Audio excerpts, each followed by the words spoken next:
We were brought in innocent to this life, then life happens. Most info given for success is wrong unless you were lucky enough to have high-performance parents. You are forged by what you've seen and done in your entire lives. What have you experienced? Weak, lackluster parents, no high-performance role model, low bar expectations, little or no accountability, little or no responsibility, leading to little or no accomplishments, leading to our snowflake society we have today, which is over. We're through. The Romans had their day. A lot of different dynasties have had their day. We've had our day. Which makes it, and nobody even is talking about the asteroid that's going to hit us in 142 years. Not maybe it's going to hit us. Positively 100% it's going to hit us. You can't hardly find anything on the internet about it.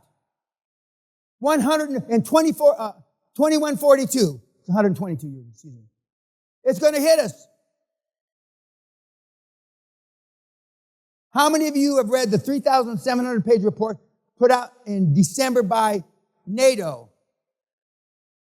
that says we should not be worried about global warming or anything else. We should be worried about the salvation of Homo sapien because we're through. 3,700-page report. Am I the only cocksucker that read it? We're through. It doesn't matter what the fuck we do.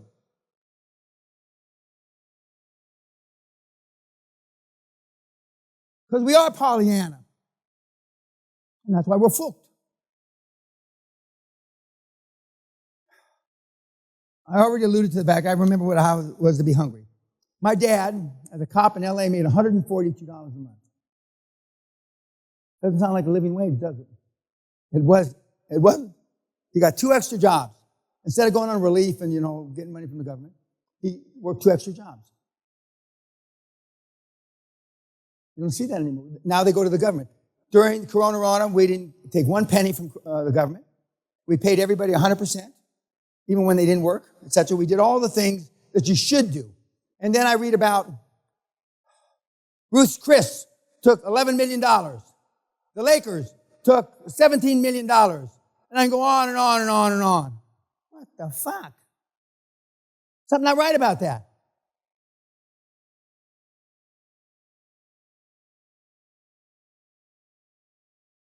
Sally, I wonder how much money we could have got. Is it too late to go back and collect now? I mean, something's not right. Why would companies that are sitting flush with cash? Because they could. I remember the first day I made $2,000, 1971. I remember the first cup of coffee I had this morning equal to about 12,000, 2020. I remember the first day I made 10 grand. Oh, God, it was a great thing. I went on about 6, 7 suits, I remember, like it was yesterday. It was equal to about 50 grand. This is in a day, 1974. I remember when I made 100 million fucking pounds in a day, which today is about 300 million pounds, which is about $500 million in one motherfucking day. How's your program work now?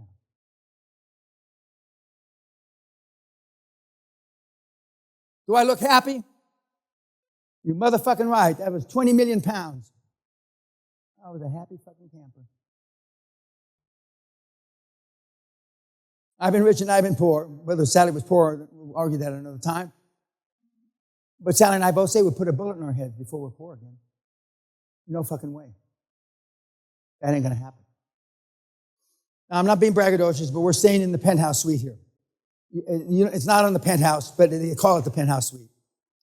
Sally and I couldn't find the goddamn room because it doesn't have a thing on the door. Like you go to hotels, it says penthouse. Not here. And we walked back and forth, and Sally asked the people that's cleaning the rooms, and it's the best kept secret in Omaha, I believe. But anyway, we finally found it. And I said, we won't get any walking traffic we're worried about the monkeys. I mean, it took us 20 minutes to find it because, one, it's not in the penthouse, and two, anyway. And I said, well, maybe that's why we do it, because of the meatheads. But it's one thing to study war and another thing to live like the warrior's life. Departure, you want to fit in. Now, I didn't realize this growing up, but my parents did a lot of other things to get me to not want to fit in. I'm 14 years old with Jackie the Lion. You know, Metro-Goldwyn-Mayer, the lion in the movies goes, wow. Well, that was Jackie. And my mother's off camera here. This was March 59. Off camera, screaming and crying that the lion is going to eat me. And my dad is laughing. You know. Now, I used to have a proclivity to walk out in the street. When you're walking with your parents, you know, you have a little shit in between you, and I'd go out in the street and almost get hit by cars. So my dad decided he's going to break me of this habit. We used to have a Willys, a 1947 Willys. The Willys was like a Jeep, but it was civilized. And he said that he was going to bump me with a Willys fender, knock me down 2 or 3 times. This is the only son he ever had, right? He knocked me down 2 or 3 times, but I was going to learn not to step out in the fucking street. So the old Willys had you could stand on had a thing outside the door. You could stand like on a curb outside the door. Well, on that, there was a piece of chrome that was loose. And my dad didn't know that. So when he hit me the second time, he drove that piece of chrome through my knee from here to here, and he's dragging me along the street.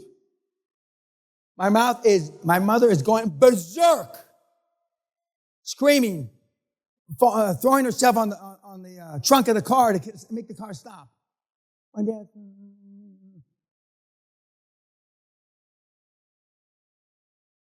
that was my dad. I never step out in the street. Now I push Sally out in the street first. Unfortunately, pain and fear work. Pain and fear work. Now, as I got older, Sally and I were the Tigers. You can see Sally's walking a little bit behind me there. But I never worry about the consequences. Emotionally, financially, I never have. I.e. all those metal parts in my body. When you get some money, you got to go to Rwanda. By the way, this thing about the UK sending people to Rwanda is the stupidest fucking thing. Since the last time I shit myself as an 11-year-old. That's fucking insanity. But anyway, we're in Rwanda seeing the silverback gorillas. They're the most gentle things on earth. And they like blondes. And the teenager gorillas chasing Sally around. You cannot touch the gorillas, but they can touch you. But that's Charlie. We went back to see him 2 years later, and I was stupid enough, naive enough to think he'd remember me, but he didn't. All the big gorillas do is eat and fornicate 12 or 14 times a day. That's all they do. Not a bad life. Not a bad life. And then we went trekking with the lions.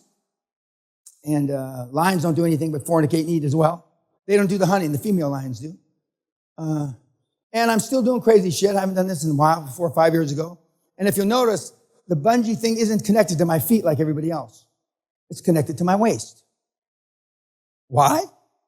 Because I have artificial knees and artificial hip. And on the connection to the feet, that snap at the bottom could, disconnect my knees and my hip. And then I Googled afterwards, at my age, it can also snap your cataracts out. Fortunately, I didn't read that before I jumped. And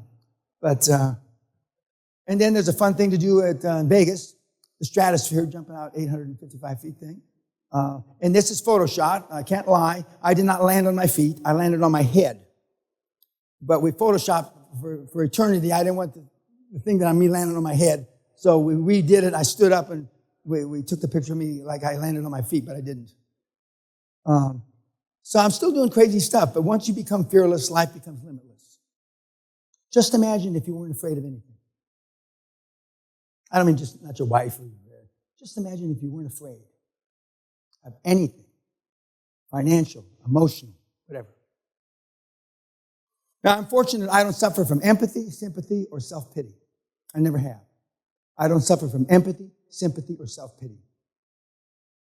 I never have. I'm blessed in that regard.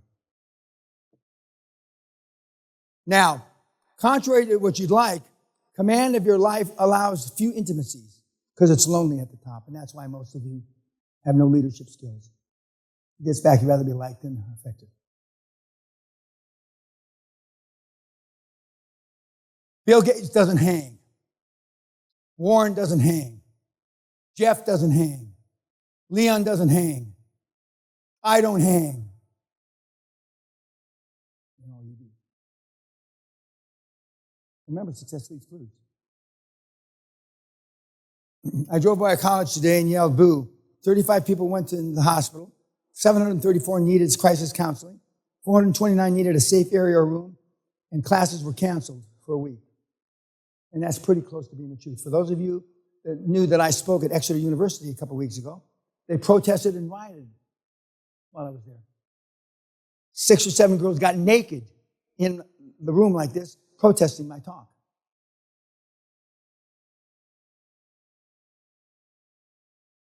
They said it's the first time anybody ever took their clothes off protesting.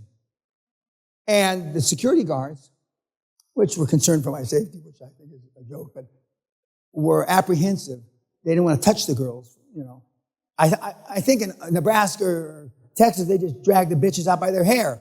But I mean, they were afraid to touch them because they got naked. Because, you know, the things that they were protesting about free speech, but they weren't allowing me to have my free speech, which I found ironic. If your adult child needs a safe space to avoid offensive words, you failed as a parent. If anything in my seminar offends you, blame your parents for raising a pussy. Now, for those of you that have kids, and I'm sure you're glad they're grown now, but it's at 6 months you can't hardly find an unhappy kid unless they poop themselves. You can't find, and even then they're happy. Okay? At 3 years, they're still happy kids. But something's about to change. 7 years, self-esteem is built the first 7 or 8 years of life. 7 years, and then what happens? They blame it on hormones. It's not hormones. It's because your parents have had an extra 7 years to fuck you up. Now, this is a for real commercial ad from the UK. I'm embarrassed because I'm a new UK citizen. They're trying to recruit people into the army.